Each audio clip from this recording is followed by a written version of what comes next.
Hello friends, welcome to my YouTube channel. ఈరోజు మీకోసం మంచి టేస్టీ అండ్ ఈజీగా ప్రిపేర్ అయిపోయే ఒక స్వీట్ రెసిపీ తీసుకొచ్చానండి. అదేనండి సగ్గుబియ్యం పాయసం. ఇది ఒక కప్పు సగ్గుబియ్యాన్ని ఒక 15 మినిట్స్ ముందైతే నానబెట్టుకోవాలి. ఇక నెక్స్ట్ ప్రాసెస్ అండి, పొయ్యి మీద ఒక బౌల్ అయితే పెట్టుకోండి. దాంట్లో ఒక 2 టేబుల్ స్పూన్ నెయ్యి వేసుకొని దాంట్లో కిస్మిస్ అలాగే కాజు వేసుకొని ఫ్రై అయితే చేసేసుకోవాలి. ఇవి కొంచెం ఫ్రై అయిపోయిన తర్వాత ఇవన్నీ పక్కన తీసేసుకుందాం. సేమ్ నేతిలో మనం ఒక కప్పు సేమియా అయితే ఫ్రై చేసుకోవాలండి. నేను సేమ్ కప్పుతోనే సగ్గుబియ్యం కూడా తీసుకొని నానబెట్టాను. ఒక కప్పు సగ్గుబియ్యం అయితే ఒక కప్పు సేమియా తీసుకోండి. అప్పుడు కరెక్ట్‌గా కొలతలు బావుంటాయన్నమాట. ఇది చక్కగా కొంచెం ఫ్రై అయిపోయిన తర్వాత దీంట్లో మనం నానబెట్టిన ఉన్నాయి కదండీ! సగ్గుబియ్యం అనేది వేసుకోవాలన్నమాట. చూస్తున్నారు కదా! ఎంత చక్కగా మొత్తం నానిపోయిన తర్వాత ఎంత చక్కగా ఉబ్బాయో. ఇవి చాలా ఫాస్ట్‌గా ప్రిపేర్ అయిపోతుందండి ఈ స్వీట్ అనేది. ఒకవేళ మన ఇంటికి గెస్ట్‌లు వచ్చారనుకోండి, చక్కగా మనం ఫాస్ట్‌గా కూడా ప్రిపేర్ చేసేయొచ్చు. ఇది చక్కగా ఒకసారి మిక్స్ అయిపోయిన తర్వాత దీంట్లో ముందుగా ఒక 2 కప్స్ వాటర్, అంటే నేను ఇందాక 2 కప్స్ సేమియాను అలాగే సగ్గుబియ్యం కప్పు ఏదైతే ఉందో సేమ్ కప్పుతో 2 కప్స్ వాటర్ వేసి కుక్ చేసుకోవాలి. ఇది బాగా ఉడకాలండి. ఉడకముందే మీరు షుగర్ కానీ, మిల్క్ కానీ ఎట్టి పరిస్థితుల్లో యాడ్ అయితే చేయకండి. చూస్తున్నారు కదా! ఇవి చక్కగా ఉడకనివ్వండి.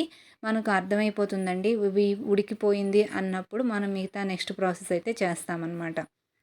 ఇది చల్లగా ఉన్నప్పుడో, లేదంటే వేడివేడిగా స్వీట్ తినాలన్నప్పుడో, లేదనుకుంటే సమ్మర్‌లో అయితే మరీ మంచిదండి. సగ్గుబియ్యం ఉన్నాయి కదా!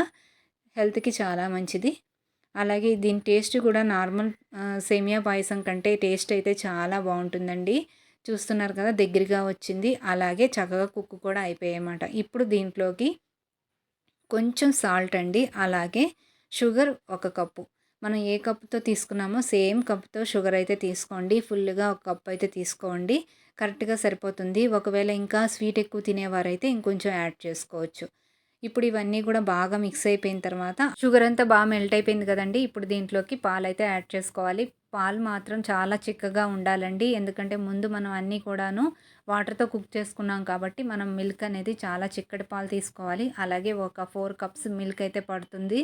ఈ పాయసం అనేది చల్లగా అయిపోయిన తర్వాత చాలా చిక్కగా అయిపోతుందండి సగ్గుబియ్యం వలన. అందుకే మీరు పాలనేది కొంచెం ఎక్కువగానే వేసుకొని చక్కగా దగ్గరికయ్యేంత వరకు కుక్ చేసుకోండి. ఇక అయిపోయినట్టేనండి మన పాయసం.